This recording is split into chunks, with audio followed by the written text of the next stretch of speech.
नमस्कार मित्रों, मैं Sunil Jaiswal, editor in chief खबरों की जद में आप सभी का स्वागत करता हूं, हार्दिक अभिनंदन करता हूं।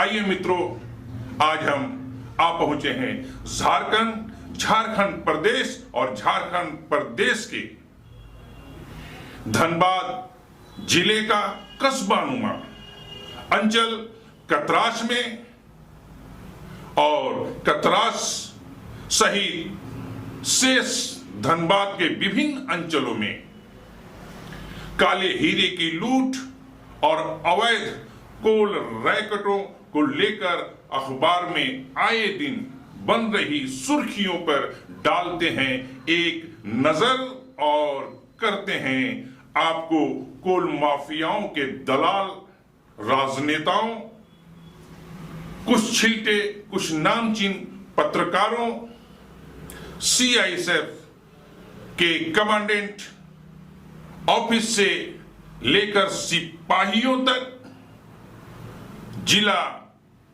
यानी कि स्टेट पुलिस के अधिकारियों, लोकल थाना अधिकारी और साथ ही बीसीसीएल के टॉप टू बॉटम अफसरों के बीच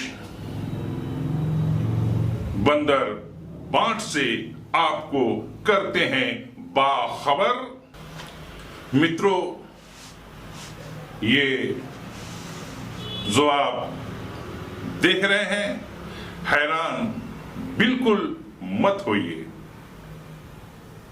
कि बीसीसीएल ने इस ओपन कास्ट माइनिंग में चाइल्ड लेबर और महिलाओं, बच्चियों से खुदाई कराने की विशेष छूट ले रखी हो भारत सरकार से।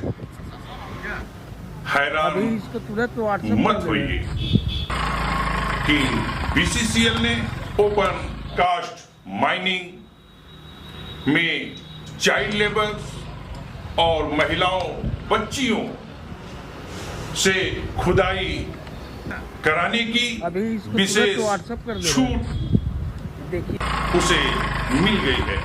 जी हाँ मित्रों, बीसीसीएल को इस तरह की खुदाई कराने की कोई छूट नहीं मिली हुई है या फिर तमाम सुरक्षा व्यवस्थाओं को ताक पे रखकर बीसीसीएल अपने मजदूरों से बगैर हेलमेट, नंगे पांव माइनिंग करा रहा है। ये बड़े बड़े चट्टान नुमा स्टीम कोयले को लेकर सर पर उठाए आ रहे 12 से 16 वर्ष के दर्जनों नाबालिग 25-25 केजी की कोयला भरी टोकरा ढो रही 20 नाबालिग बालिकाएं, बच्चियां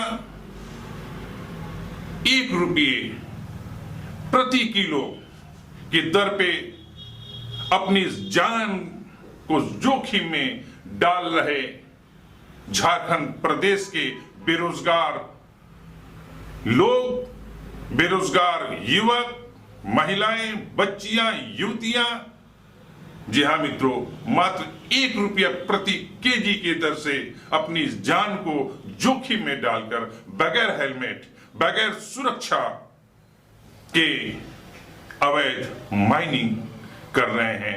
आए दिन अवैध खदानों के धंसने से जिंदगियां होम हो रही हैं।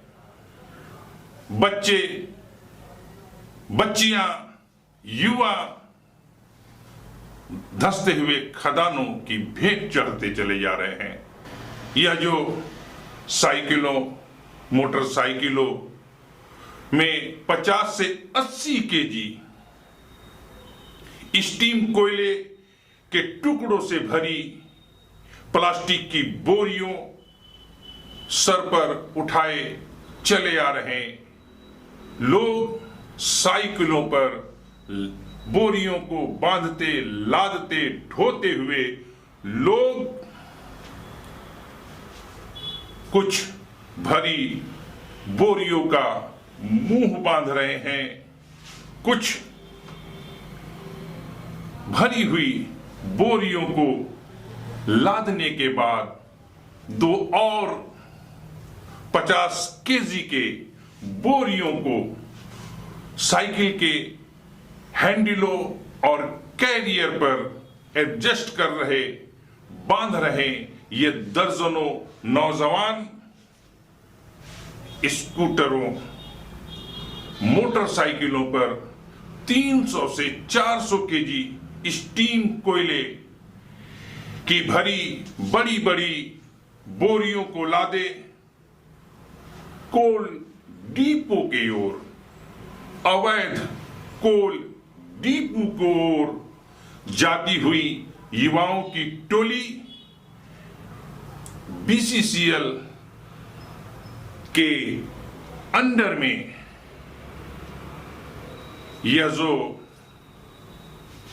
खुदाई, ढुलाई और जो लदाई चल रही है, जी हां मित्रों, यह तमाम मजदूर कोयला ढो रहे हैं।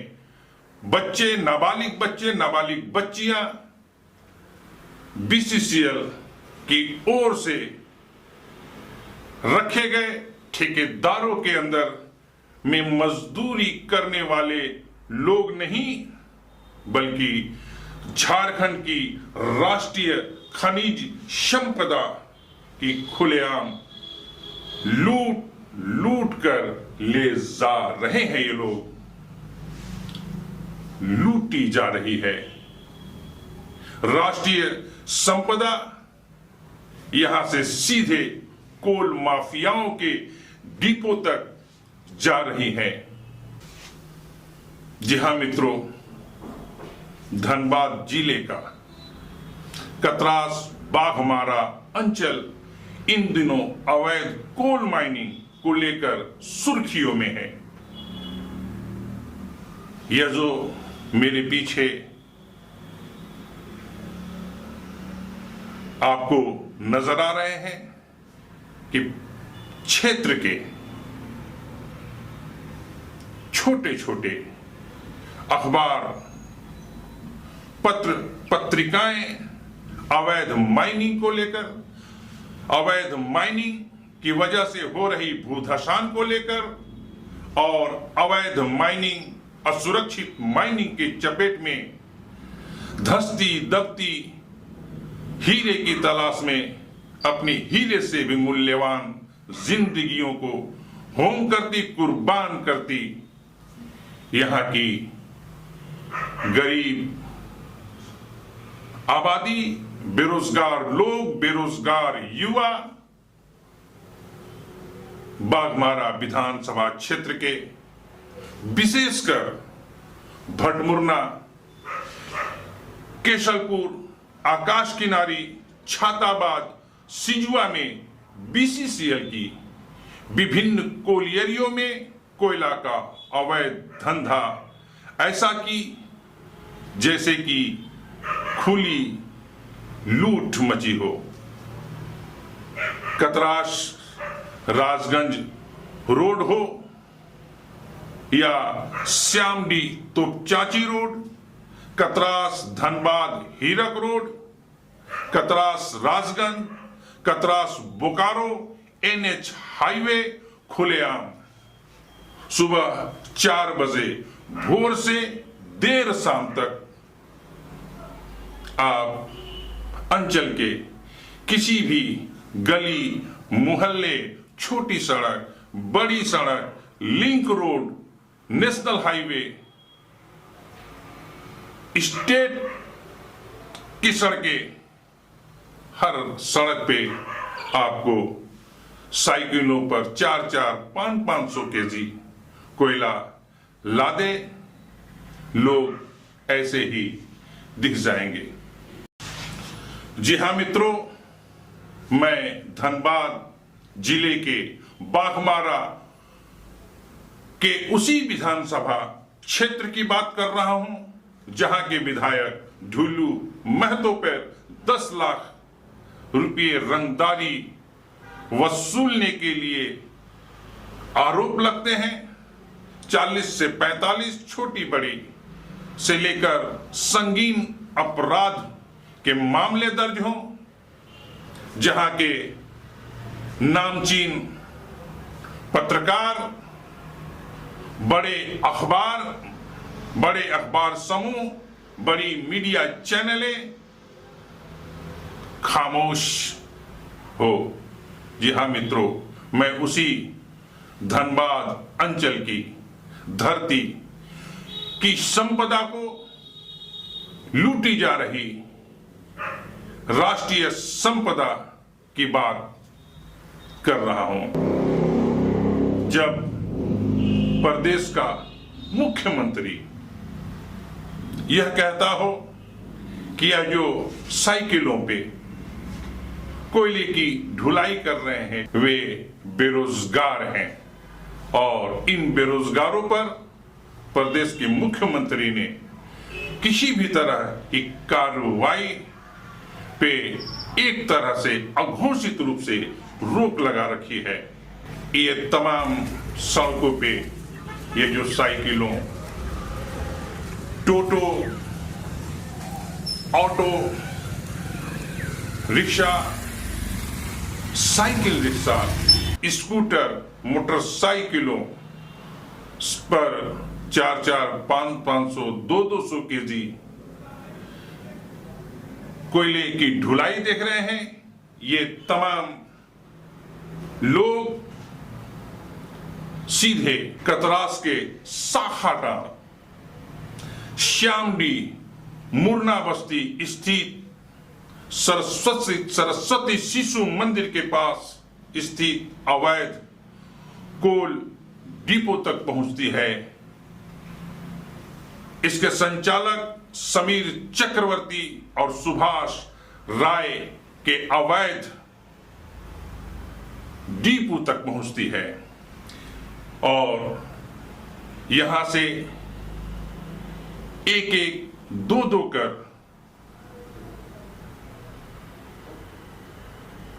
कुछ साइकिलें, मोटरसाइकिलें, टोटो यहां नहीं रुककर सीधे तोपचाची के कोल रैकोटों तक भी जाती है, यानी कि तोपचाची जीटी रोड के पास तोपचाची के अवैध कोल माफियाओं, अवैध डिपो के सरगनाओं तक पहुंचती है।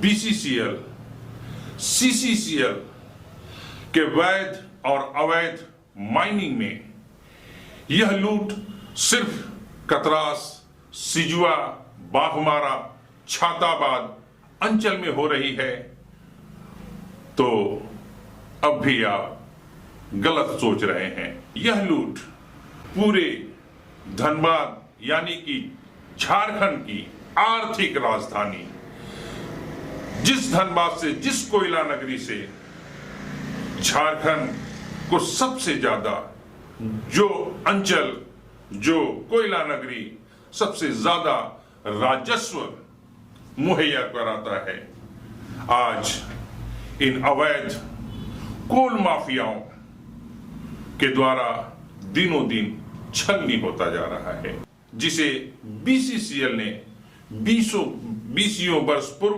50 वर्ष पूर्व, 10 वर्ष पूर्व बंद कर चुका है।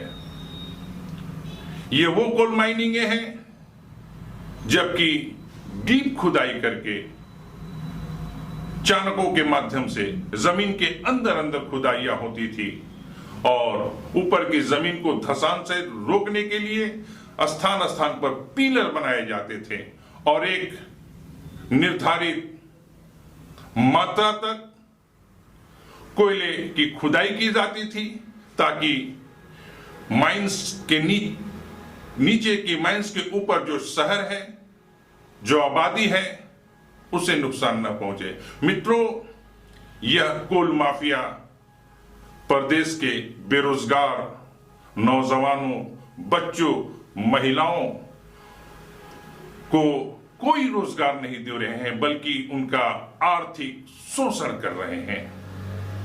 मात्र 1 रुपये प्रति केजी से इनसे अवैध असुरक्षित खुदाई कराई जाती है।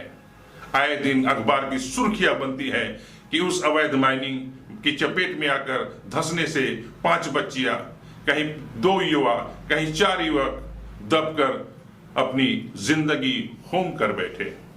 यह लूट पूरे धनबाद झरिया अंचल में जारी है और यह 50 वर्षों से यह सिलसिला चला आ रहा है। परंतु मित्रों, आज से 25-30 वर्ष पहले साइकिलों से कोयले ढोए जाते रहे। महिलाएं टोकरे में कोयले लेके सड़कों पर बेचती दिखती थी, परंतु वह गिने चुने अंगुलियों में गिने बहुत ही गरीब तबके के लोग हुआ करते थे, जिनके पास आय के कोई साधन नहीं थे, रोजगार के कोई रास्ते नहीं थे। ऐसे लोगों को कभी कभार दिन में 1-2 बार चोरी की कोयले ले जाए हम देखते थे। परंतु मित्रों, इधर पिछले कुछ वर्षों से और उन कुछ वर्षों में इधर के जो कुछ महीने हैं, ऐसा लग रहा है दिन सुबह से लेकर शाम तक किसी भी सड़क, किसी मोहल्ले, किसी गली, जिन जिन अंचलों के मैंने नाम गिनाए, आप देखिए रेला, साइकिलों का रेला, अवैध कोयले लदे साइकिलों का, स्कूटर, टोटो, बाइक में, रिक्शे में लोग कोयला लादे डीपू की ओर बढ़े जा रहे हैं। पहले चोरी होती थी और आज अवैध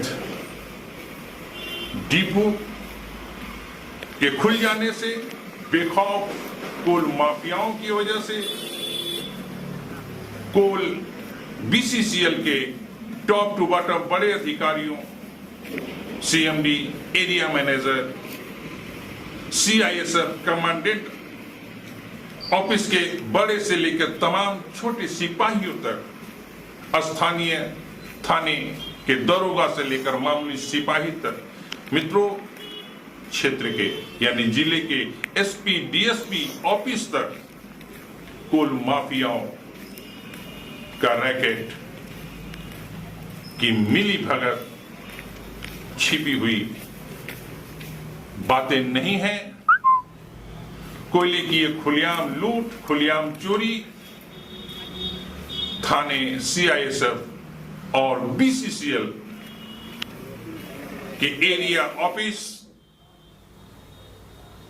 कोयला बीसीसीएल मुख्यालय, सीएमडी ऑफिस अनजान है जी नहीं मित्रों।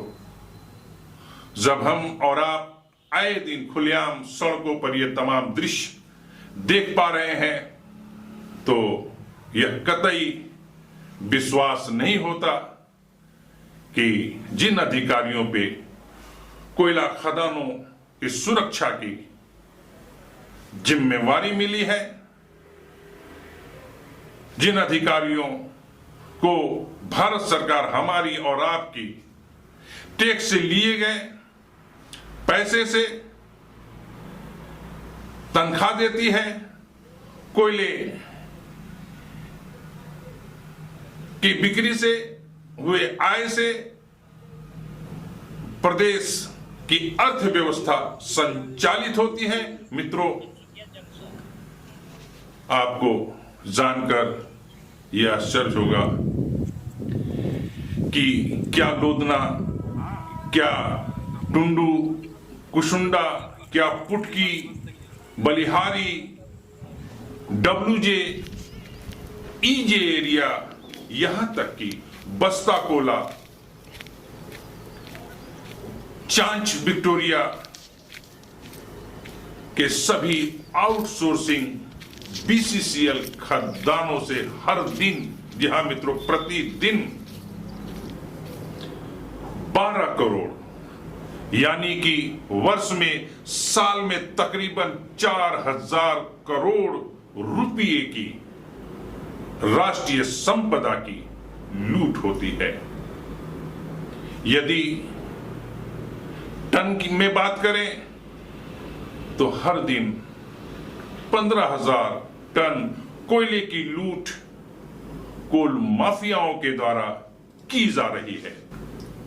बताया जाता है कि सिर्फ बरौरा ब्लॉक 2 गोविंदपुर और कतरास एरिया से प्रतिदिन 4 से 5 हजार टन की खुलेआम लूट हो रही है।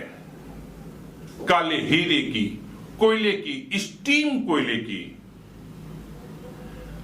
जबकि बाहुबली वाला क्षेत्र सिजुआ, बस्ता कोला, कुसुंडा, लोदना, ईजे और सीजी एरिया की वैध खदानों से, वैध का तात्पर्य जो कि सीधे बीसीसीएल के द्वारा ओपन कास्ट संचालित खदानें हैं,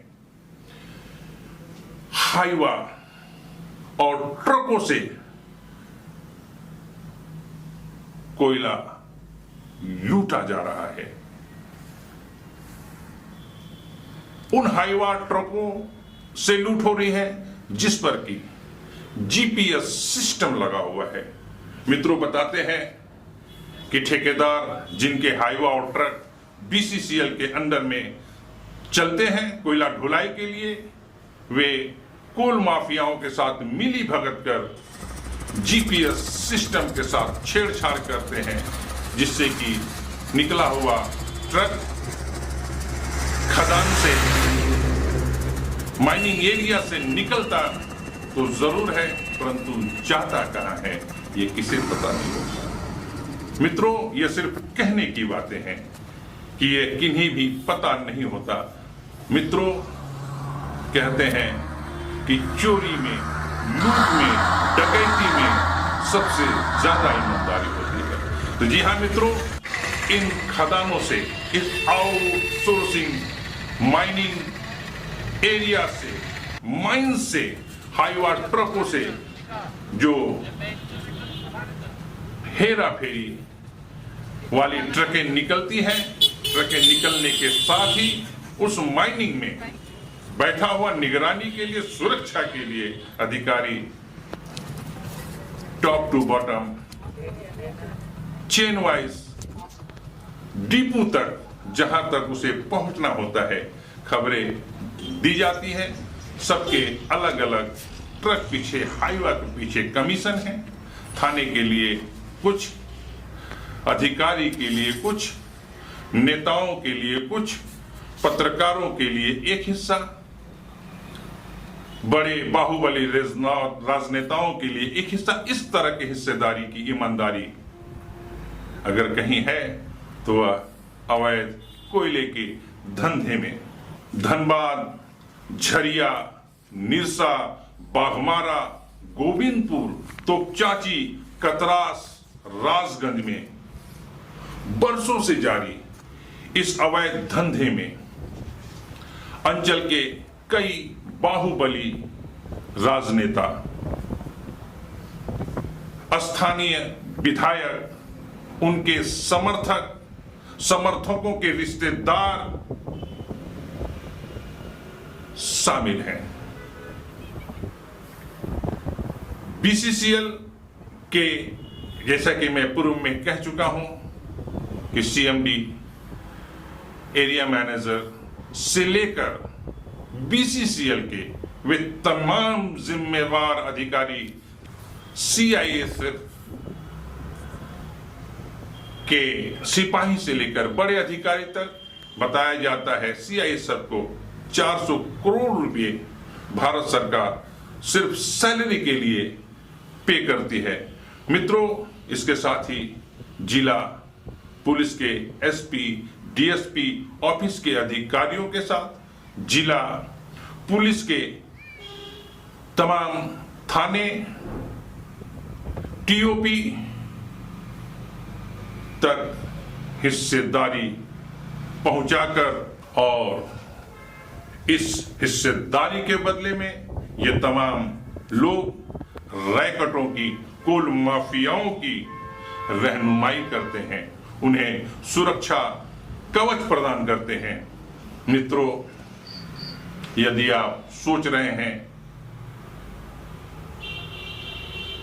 तो बिल्कुल गलत सोच रहे हैं कि बीसीसीएल के सीएमडी नए वाले समीरन दत्ता हो या पुराने वाले सीएमडी रहे हों, इन्हें इस अवैध धंधे और कोयले की लूट की जानकारी नहीं हो। इन्हें सब पता है। अब हिस्सेदारी कितनी की है यह आंकलन जानते हैं विषय है। कतराशगढ़ के प्रख्यात समाज सेवी विजय झा जी से ये अंचल में, धनबाद अंचल और खासकर बाघमारा विधानसभा क्षेत्र और इससे संलग्न एरिया में कोल माफियाओं का, अवैध कोल माफियाओं के द्वारा अब की जा रही अवैध माइनिंग को लेकर झा साहब ने एक पीआईएल भी दाखिल किया है। तो कोल माफियाओं का जो आतंक है और इससे जो स्थानीय लोग प्रभावित हो रहे हैं, बहुत सारी घटनाएं हो रही, दुर्घटनाएं हो रही, कई सारे लोग अवैध उत्खनन में मारे भी जा रहे हैं। झा साहब, ये जो पूरे एरियाज में कोल माफियाओं का जो आतंक है अवैध उत्खनन का, उन्हें रोकने के लिए क्या शासन प्रशासन, सीएमडी, भारत बीसीसीएल की जो पदाधिकारी हैं, क्या सक्षम है या उनके नाक के नीचे सब कुछ हो रहा है? पहले तो मैं बधाई देता हूं सुनील जी आपको, आपने यहाँ के बहुत ज्वलंत समस्या को छुआ है। क्योंकि हम घर से बाहर निकलते हैं, जो ही सड़क पर जाते हैं, इस धनबाद की किसी सड़क पर आप गुजरिए, आपको साफ दिखेगा कि साइकिल पर, मोटरसाइकिल पर, ऑटो पर, टोटो पर, यहाँ तक कि अवैध हाईवा पर, ट्रकों पर और कोयला का परिवहन आप देख सकते हैं। आए दिन अखबारों की सुर्खियां बनती है कि 4 ट्रक वहां पकड़ा गया, 5 ट्रक वहां पकड़ा गया, 2 ट्रक वहां पकड़ा गया, 100 टन वहां पकड़ा गया, 50 टन वहां पकड़ा गया। आए दिन की सुर्खियां हैं, प्रतिदिन आप अखबारों में देख सकते हैं और हम लोग खुली आंखों से देख रहे हैं। मेरा मानना है कि सरकार में इच्छा शक्ति का अभाव है और इच्छा शक्ति यदि हो कि हमको यह अपराध को रोकना है और इस लूट को रोकना है, इस खनिज संपदा जो हमारी संपत्ति है, सबसे बड़ी झारखंड की ताकत है, यही 40% खनिज संपदा देश का हमारे यहाँ, ये हमारी ताकत है, ये हमारी पहचान है। लेकिन जिस प्रकार से लूट रही है, हमको लगता है आने वाली पीढ़ी को हम क्या जवाब देंगे। जब ये खनिज संपदा से हम मुक्त हो जाएंगे, तब हमारी जो सबसे बड़ा गर्व का आधार था वो समाप्त हो जाएगा। और सिर्फ इच्छा शक्ति का अभाव है शासन प्रशासन में और इसलिए चल रहा है। आज अगर निश्चय कर ले सरकार तो आज से बंद हो सकता है, ये मेरा दावा है। बहुत से तरीके हैं, हर थाने को ड्रोन उपलब्ध करा दिया जाए और गाड़ियां जो आप अगर 1000 मुहाने अवैध चल रहे हैं, आप उस पर फोर्स मत लगाइए, आपको जरूरत नहीं है वहां, क्योंकि आपको बहुत ताकत चाहिए थी। आप कोई भी कोयला कहीं से कटेगा, वो आएगा सड़क पर ही, क्योंकि परिवहन के द्वारा ही, चाहे दूसरे राज्य में जाए या दूसरे जिले में जाए या किसी के भट्ठे में जाए, वो सड़क मार्ग से जाएगा, हवाई मार्ग से नहीं जाता है। जब सड़क मार्ग से जाएगा तो हम हर सड़क मार्ग पर नाका लगा दें और उससे अवैध कागजात मांगे। अगर कागजात नहीं है, गाड़ी सीज कर दिया जाए, गाड़ी सीज हो जाएगी। तो जिन वाहनों का उपयोग हो रहा है परिवहन में अवैध कोयला का, वो स्वतः रुक जाएगा। चाहे मोटरसाइकिल हो, चाहे साइकिल हो, चाहे टोटो हो, ऑटो हो, टुकटुक हो, जो भी गाड़ियां हो, बड़ी गाड़ी, छोटी गाड़ी, सारे यदि सीज हो जाएंगे और मालिक पर केस हो, कोयला तो सीज हो, मालिक पर सीज हो और गाड़ियां नहीं छोड़ी जाए, जरूरत हो तो ऐसा कानून लाया जाए, ऐसा कानून डायरेक्टिव हो सरकार का। जिस दिन गाड़ियां प्रक्रिया शुरू हो जाएगी, ड्रोन से निगरानी और सड़कों पर चेकिंग अपने आप 2 दिन के अंदर बंद हो जाएगा। साहब, आप बिल्कुल सही कह रहे हैं कि प्रशासन और सीआईएसएफ जिनको ड्यूटी से रोकने के लिए, लेकिन एक बात सुनने में आया कि हमारे प्रदेश के, झारखंड के जो सीएम है, सुनने में आया कि एक बार किसी पत्रकार ने उनसे इस रिलेटेड सवाल किया कि इस तरह की कोयलियों की चोरी हो रही, लोग साइकिल से ये लेकर, स्थानीय लोग इन्वॉल्व है, कोल माफियाओं के अंदर में है, तो उन्होंने क्या, प्रदेश में बहुत ज्यादा बेरोजगारी है, क्या करेंगे, कम से कम उस वाहन को तो रोज कुछ आएगा। इस पर आप क्या कहना चाहेंगे? इस तर्क से मैं बिल्कुल सहमत नहीं हूं। माननीय मुख्यमंत्री जी तक मैं आपके माध्यम से यह तब संदेश देना चाहता हूं, इस तर्क के आधार पर यदि अपराध को छूट दी जाएगी तब सारे थाने बंद कर दिए जाए, सारे थाने 3100 सीआईएसएफ की पोस्टिंग है यहाँ, उसको हटा लिया जाए, क्योंकि उस पर 200 करोड़ रुपया प्रति वर्ष खर्च है हमारा, तो वह 200 करोड़ बच जाएगा हमारा। और जब खुली छूट देनी है बेरोजगारी के आधार पर, फिर थाने की आवश्यकता क्या है, सीआईएसएफ की आवश्यकता क्या है, लंबे चौड़े फौज की आवश्यकता क्या है, प्रशासनिक महकमा की आवश्यकता क्या है? बेरोजगारी बहुत बड़ी है तो छोड़ दिया जाए सबको छूट, जो जितना सक्षम होगा, जिसकी लाठी उसकी भैंस के हिसाब से चलेगा राज। क्या ये संभव है? क्या ये होना चाहिए क्या? इसलिए मैं आपके इस तर्क से सहमत नहीं हूं। अच्छा, ये चूंकि बीसीसीएल सेंट्रल गवर्नमेंट के अंडर में संचालित है और सीआईएसएफ तो आपको क्या लग रहा है, सीआईएसएफ के जो सिपाही है या कमांडेंट लेवल पर कहीं ना कहीं कोल माफियाओं के साथ मिली भगत है? और साथ ही साथ एक सवाल और भी कि हम आपके जो स्थानीय विधायक हैं उनकी भी कुछ इन्वॉल्वमेंट की बातें आ रही हैं कुल माफियाओं के साथ, क्या आपको लग रहा है?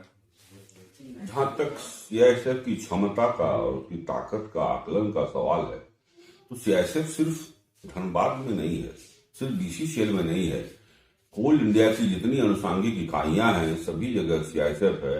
हिंदुस्तान में 123 डोमेस्टिक एयरपोर्ट है, वहां इतनी क्षमता से सीआईएसएफ यदि अपने कर्तव्यों का निर्वहन कर रहा है कि आप एक पावर बैंक भी नहीं ले जा सकते हैं। अगर आपने पावर बैंक को लगेज में डाल दिया तो बेल्ट से पुनः वापस आएंगे आपके सामान और पावर बैंक आपको निकालने के लिए कहा जाएगा। यदि आप छोटी सी कैंची, छुरी, नेल कटर लगेज बैग में ले जाते हैं तो वह भी रोक दिया जाता है सिक्योरिटी पॉइंट पर, और वह भी आपको निकालना पड़ता है। पानी की बोतल आपको बोला जाएगा पी करके देखिए पहले कहीं से, आप नहीं ले जा रहे हैं। तो जहां इतना सक्षम है वो कि आप हवाई यात्रा में आपको पता चल जाता है सीआईएसएफ कितना सक्षम है, और वही सीआईएसएफ की इकाई बीसीसीएल में इतनी अक्षम कैसे हो सकती है? इसका मतलब है उसको फुल्ली इम्पावर्ड नहीं है, उसको पूरी शक्ति से काम करने नहीं दिया जा रहा है। कोई न कोई उस पर व्यवधान है, कोई न कोई बंधन है, कोई न कोई रोक है। जिस दिन वो रोक से मुक्त हो जाएगा, जिस दिन हस्तक्षेप से मुक्त हो जाएगा, सीआईएसएफ सक्षम है 3100 सीआईएसएफ एक छटाक भी कोयला नहीं जाने देगा, ये ऐसा मेरा मानना है। जी जी। अच्छा, और जहां तक आपने स्थानीय विधायक की बात की, तो उसके बारे में क्या कहना है? कई न्यायालय ने उनको सजा दिया है, इसी न्यायालय में सजा है, उनके कई मामले लंबित हैं। अभी कल भी एक उन पर आरोप लगा, एक वरुण सिंह एक व्यक्ति वो फैक्ट्री लगाना चाहता है, उस पर 10 लाख रंगदारी की मांग की जा रही है, पूरा ऑडियो वायरल हो रहा है, उसने एफआईआर किया है। ऐसे न जाने कितने आरोप हैं उन पर, तो कुल माफियों को भी संरक्षण दे रहे हैं। और सबसे बड़ी अगर उनकी चुप्पी क्या कहती है, महोदा में 2 लोग मर गए, अभी निरसा में इतनी बड़ा हादसा हो गया, और एक लड़का की एक बच्ची अभी जीवन और मौत से जूझ रही है, 12 साल की बच्ची। तो वो क्या खदान धंसने? जी हाँ, खदान धंसने, इलीगल माइनिंग के दरमियान राम कनाली बुट्टू बाबू के बंगला के वहां जो अवैध माइनिंग हो रहा है, वहां एक बच्ची दब गई, उसके हाथ और पांव जैसा कि मेरी जानकारी है काटना पड़ जाएगा, दाहिना पांव, आंख में भी काफी चोट आया है, और एक बच्ची महोदा में अभी भी लौपेटी में जमींदोज हो गई। निरसा में भी मां को खाना देने गई बच्ची, वह दोनों माँ बेटी जमींदोज हो गई। ऐसी न जाने कितना ही घटनाएं, फिर वो खामोश क्यों है? उनका तो दावा है कि मैं माफिया से 20 साल से लड़ रहा हूं, इस कोल माफिया के खिलाफ उनकी आवाज क्यों बंद है? घिघी क्यों बंद हो जाती है? उनको घिघी क्यों बंद हो गई है? और क्या कहना है उनके बारे में, जिस पर 43 केस हैं, उसके बारे में कहना, ये तो पार्टी को वो दिखाएं करके ना, तब मैं मानू। अच्छा सर, ये कुल बीसीसीएल के मैनेजर भी हैं, सीएमडी भी हैं, तो क्या ऐसा लग रहा है कि ये तमाम चोरियां उन तक उनके नजर में नहीं होगी? उनके तरफ से तो क्या वो भी उदासीन है या उनकी भी मिली भगत है माफियाओं के साथ? ऐसा नहीं मानता कि किसी को जानकारी नहीं है। एक बच्चा जिस सच को जानता है, मैंने तो पहले ही कहा, सड़कों पर निकल जाए, किसी सड़क पर चले जाए धनबाद जिला के, और आपको जो चीज दिख रहा है वो अगर ऊंची कुर्सी पर बैठे लोगों को नहीं दिख रहा है, यह दुर्भाग्य है। तो कितना तकरीबन पर डे की आप क्या अनुमान लगाते हैं? जो चोरी है पर डे कितना, और साल तक कितने की चोरियां होती होंगी, क्या स्थिति है? यहाँ की एक लोकप्रिय अखबार ने कुछ दिन पहले ही हेडिंग में छपा था उनके अखबार में कि प्रतिदिन 11 करोड़ 20 लाख की चोरी हो रही है। आज तक उस समाचार का खंडन किसी ने नहीं किया। उस समाचार में यदि भ्रामक समाचार छापा उस अखबार में, तो किसी ने नोटिस नहीं दिया, शासन प्रशासन या बीसीसीएल ने। इसका मतलब है कि सारे लोग सहमत हैं उस समाचार से, क्योंकि वो लीडिंग न्यूज है। तो सब सालाना कितना सब चोरियां हो रही है? लगभग 4088 करोड़ रुपया प्रति वर्ष की चोरी हो रही है। तो आप झारखंड खोखला हो रहा है। कब नींद से जगेंगे ये लोग, जो जिम्मेवार लोग हैं, जिन पर जिम्मेवारी है चौकीदारी की। मैं भी चौकीदार का तो नारा बहुत आ गया था, मैं भी चौकीदार, मैं भी चौकीदार। चौकीदार की संख्या बढ़ गई, अपराध की भी संख्या बढ़ गई। यह कैसी चौकीदारी हो रही है झारखंड में? यह हमको देखना पड़ेगा। ये कौन चौकीदार है जो अपराध बढ़ गया, लूट बढ़ गया, और बच्चों, निर्दोष बच्चों की जाने जा रही है, माइनर्स की जान जा रही है। सब जो लोहपिट्टी में दबा, वो लड़की 15 साल की थी। अच्छा, बच्चा की बच्ची थी, वो 12 साल की बच्ची। माइंस में तमाम बच्चों को लगाया गया। क्या देते होंगे उनको कुछ रोज? जहां तक मुझे जानकारी मिली है अपुष्ट सूत्रों से, 1 रुपया शायद ये लोग किलो देते हैं माइनिंग करने के लिए, और उसी को ये लोग स्पॉट पर 10 रुपया किलो में वहीं पर बेचते हैं। और यदि कोयले का निर्धारित दर 5000 रुपया टन है, तो ये जो रैकेट वाले हैं 2000-3000 रुपया टन में बेचते हैं, इसलिए आसानी से इनका बिक जाता है। सबसे बड़ा खतरा सुनील जी ये है कि पूरा जो कोयलांचल का प्रमुख शहर है, चाहे वो निरसा हो, झरिया हो, धनबाद हो, कतरास हो, बघमारा हो, मौदा हो, यहाँ बहुत पहले माइनिंग, 100 साल पहले से माइनिंग चला है। अब शहर पूरा, ये शहर जिसका मैं जिक्र कर रहा हूँ, सब यहाँ पिलर्स पर खड़े हैं। जो काटने के क्रम में, कोयला काटने के क्रम में बहुत जगह पिलर छोड़ दिया गया कि शहर को नुकसान ना हो, मुद्दासान ना हो। पूरा खोखला है, नीचे खोखला है। मुझे बहुत पहले एक बहुत प्रसिद्ध अधिवक्ता रहे हैं यहाँ के, उन्होंने कहा कि मैं अंडरग्राउंड में जाकर के कतरास थाना चौक पर मैं गया हूँ। अंडरग्राउंड भीतर इस तरह के रास्ते बने हैं और सारे पिलर पर। डर इस बात का है, जिस दिन ये पिलर काट लेंगे कोयला चोर, पूरे शहर पर खतरा आ जाए। डर इस बात का है कि इसी रफ्तार से यदि कोयला कटिंग होता रहा या कोयले की लूट होती रही, तो ये लोग शॉर्ट मनी के लिए या अर्ली मनी के लिए, अर्ली कटिंग के लिए ये लोग पिलर को काट देंगे।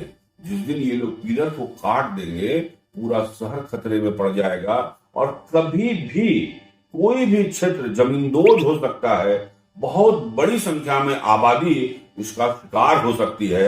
मुझे खतरा हुआ नजर आ रहा है। सिर्फ अवैध माइनिंग से पूरा शहर, पूरा अंचल, पूरा शहर अंचल कभी भी सब खतरे की चपेट में। क्योंकि अगर पिलर काट लिया जाएगा तो न कतरास बचेगा, न बागमारा बचेगा, न बरोरा बचेगा, न मौदा बचेगा, न झरिया बचेगा, न निरसा बचेगा। सारा जो भी कस्बाई शहर है वो इसलिए छोड़ दिया गया, नीचे कोयला नहीं निकाला गया कि शहर का अस्तित्व समाप्त हो जाएगा। सब पिलर पर खड़े हैं। आज डीजीएमएस का रिपोर्ट देखा जाए, नक्शा देखा जाए डीजीएमएस का, साबित हो जाएगा मेरी बात। और आए दिन दुर्घटनाएं होती है, हम दिन भूले नहीं है।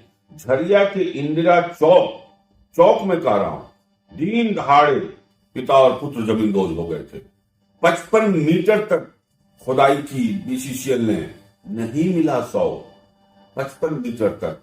एक दूसरी घटना केंदुआ चौक और जो झरिया की ओर जाती है, वहां पर एक घर जमींदोज हो गया। चारों दीवार सही सलामत रहे और फर्श और पति पत्नी पलंग समेत जमींदोज हो गए, और काफी प्रयास करने के बाद भी उसे नहीं निकाला जा सका। सिर्फ और सिर्फ अवैध माइनिंग के कारण, भूधसान के कारण और अवैध बेतरतीब माइनिंग के कारण, अवैज्ञानिक माइनिंग के कारण का ये परिणाम, ये घटनाएं हम लोगों ने देखा है। अच्छा, अवैध माइनिंग में यहाँ पर किन का हाथ है? कौन है वो लोग जो अवैध माइनिंग करा रहे हैं? और उनका जरूर, जाहिर सी बात है, अवैध शासन से लेकर के स्थानीय नेता, पत्रकार वगैरह इन्वॉल्वमेंट तो होगा ही। कोई एक व्यक्ति अब नहीं कर सकते हैं आज कि कोई एक व्यक्ति करा रहा है। जी। एक रैकेट है जी, और उसमें सभी दलों के लोग शामिल हैं। कोई दल ऐसा नहीं है जिसके 2-4 लोग उस रैकेट में शामिल नहीं है, कोई अछूता नहीं है। सबको लगता है बहती गंगा में हाथ धो लो, बल्कि जो नहीं धो रहा है उसको वो लोग बेवकूफ की संज्ञा देते हैं। ये सच्चाई है। इसलिए किसी एक दो के बूते ये बात संभव ही नहीं है। ये बहुत बड़ा रैकेट है जिसका सरकार और प्रशासन को बहुत मुस्तैदी से इसके खिलाफ कड़ा एक्शन लेना होगा, तड़ी पार करना होगा। और जरूरत हो, जैसे हम तो कई राज्यों में सुनते हैं कि अगर नुकसान होता है तो भरपाई के लिए उसे पूर्ति की जा रही है। तो ये जितना लूटा है 4,000 करोड़ प्रति वर्ष, उतना भरपाई के, क्योंकि कुछ लोग देखते देखते अरबपति खरबपति बन गए हैं यहाँ बिना किसी इंडस्ट्री के। उनका कोई इंडस्ट्री नहीं है, लेकिन वो करोड़पति हैं। यही इंडस्ट्री है कि कोयले को लूट रहे हैं वो, हमारी खनिज संपदा को लूट रहे हैं वो। चाहे तो सरकार के पास सीआईडी है, इंटेलिजेंस है, इतने पुलिस महकमा है, सीआईएसएफ है, सीबीआई है, आईडी है, ईडी है, क्या नहीं है सरकार के पास। अच्छा सर, तो स्थानीय पुलिस की भी, स्टेट गवर्नमेंट की जो पुलिस है, एसपी है, डीएसपी है, डीजीपी है, लोकल थाना है, उनकी भी तो जिम्मेवारी बनती है। निश्चित रूप से सभी की जिम्मेवारी है। आम नागरिक के हैसियत से मेरी भी जिम्मेवारी है, जिस जिम्मेवारी के तहत मैं पीआईएल फाइल किया, क्योंकि हमारी भी जिम्मेवारी। पीआईएल का क्या पोजीशन सर अभी आपका? पीआईएल में मैंने मांग किया है न्यायालय से, उच्च न्यायालय से, कि कोर्ट के द्वारा एसआईटी गठित हो और कोर्ट के सुपरविजन में जांच हो। और कोर्ट ने मांगा है जितने एफआईआर हुए पिछले 20 वर्षों में कोयला चोरी के, किन किन पर हुए, उसका भी मैंने आग्रह किया है कि कोर्ट वो सारा जिम्मेवार लोगों से मांगे यहाँ से, जिससे सामने आ सके कि कौन लोग लिप्त है इसमें, और देखते देखते अरबपति बन गए तो उसका राज क्या है। अच्छा सर, ये अचानक से कि ये एक लंबे समय से ये लूट, अवैध माइनिंग चली, अभी की इधर कुछ महीने या साल से इतनी तेजी आ गई है, क्या कारण है? देखिए, कोयले की चोरी तो होती रही है। रात के अंधेरे में छुप छुपा के फैक्ट्री पर जाते हुए दिख जाता था, और वो लोग कुछ गरीब तबके, अति गरीब के तबके के का वो पोषण का माध्यम था, इससे इनकार नहीं किया जा सकता। लेकिन आज ये उद्योग का रूप ले लिया है बहुत बड़े पैमाने पर। अब तो यहाँ हाईवा ट्रक से 16 चक्का से ढोए जा रहे हैं। जीपीएस फेल कर दिया जाता है, चलता है कहीं के लिए और जा कहाँ रहा है, जीपीएस फेल है। अगर जीपीएस फेल है वो हाईवा फ्रीज होना चाहिए। दोबारा कोई हाईवा का मालिक की हिम्मत नहीं करेगा कि हमारा 20,000 का कोयला के लिए 30 लाख का हाईवा जीपीएस, जो मैंने कि बीसीसीएल के अंदर में जो हाईवा चल रही है उसमें जीपीएस को इन लोगों ने छेड़छाड़ कर दिया है। जो भी ट्रांसपोर्टिंग में जितने हाईवा लगे हैं, जी जी जी, बहुत बार जब तस्करी में पकड़ा गया है तो उनके जीपीएस फेल थे। वो जा रहा था कहीं विद्युत स्टेशन में कोयला डालने के लिए, लेकिन वो कहीं और दूसरे रूट में जा रहा है, इसे पाया गया और जीपीएस फेल पाया गया। तो जीपीएस यदि फेल है तब भी गाड़ी सीज होना चाहिए कि जीपीएस क्यों आपका फेल है, जीपीएस का पर्पस क्या था। इसीलिए कि उसका मूवमेंट की जानकारी हो कि वो जहां गंतव्य के लिए चला है वहीं जा रहा है, कहीं अन्यत्र जा रहा है। तो अन्यत्र जा रहा है तभी तो जीपीएस उसने फेल करके रखा है। ये सबसे बड़ा सबूत है। इसलिए उनकी गाड़ी सीज होनी चाहिए और गाड़ी नहीं छोड़ी जानी चाहिए। ऐसा हो तो ऐसा कानून लाया जाए, अपने आप एक दिन में बंद हो। बड़े जो तस्करी हो रहे हैं वो तो रुक जाएगा एक दिन में। अच्छा, यहाँ की कोयलिया तस्करी स्थानीय भट्टे में जा रही है या यहाँ से अदर स्टेट में जा रही है? सब तरह का है। सारे भट्टे में भी जाते हैं, क्योंकि 5,000 रुपये टन खरीदेंगे हम बीसीसीएल से, ये तो 2 से 3,000 रुपये टन मिल जाएगा हमको, तो उनका सीधा मुनाफा डबल है। और दूसरे स्टेट भी जा रहा है। इसलिए ये बोला तो मैंने कि यह उद्योग का रूप ले चुका है। जिस प्रकार आप व्हाइट में उद्योग करते वैसा ब्लैक में उद्योग चल रहा है कोयले का लूट। जी, बहुत बहुत बहुत बहुत धन्यवाद आपका कि आपने इतने पूरे इस लूट का खुलासा किया। बहुत बहुत मैं चाहता हूं इस पर रोक लगे, क्योंकि और हम लोग तो आज नहीं रहेंगे, लेकिन यह शहर रहना चाहिए, शहर रहना चाहिए, लोग रहना चाहिए और सम्मान के साथ लोगों का जीवन होना चाहिए। क्योंकि जिस प्रकार नाबालिग बच्चों का इसमें उपयोग किया जा रहा है और कई बच्चे इसके शिकार हो गए, यह चिंता का विषय है। यह बहुत, और हम आज नहीं चेते तो कब चेतेंगे, कितनी बलि लेने के बाद चेतेंगे। यह सबके लिए एक चुनौती है, एक नागरिक के लिए भी चुनौती है। हर मोबाइल में आज कैमरा है। मैं तो नागरिक से अपील करना चाहता हूं। आपने नागरिक का भी बात चलते, आपने एक सत्याग्रह भी किया था। मैंने पीआईएल करने के बाद सरकार का ध्यान आकृष्ट करने के लिए अवैध माइनिंग पर रोक लगाओ, क्योंकि हमारी पहचान मिट रही है। जो खनिज संपदा मेरी ताकत है, जल जंगल जमीन के साथ साथ खनिज संपदा भी ताकत है। इसके लिए ध्यान आकृष्ट करने के लिए बापू की प्रतिमा के सामने हम लोगों ने एक दिन सत्याग्रह पर बैठ के ध्यान आकर्षित करने का प्रयास किया।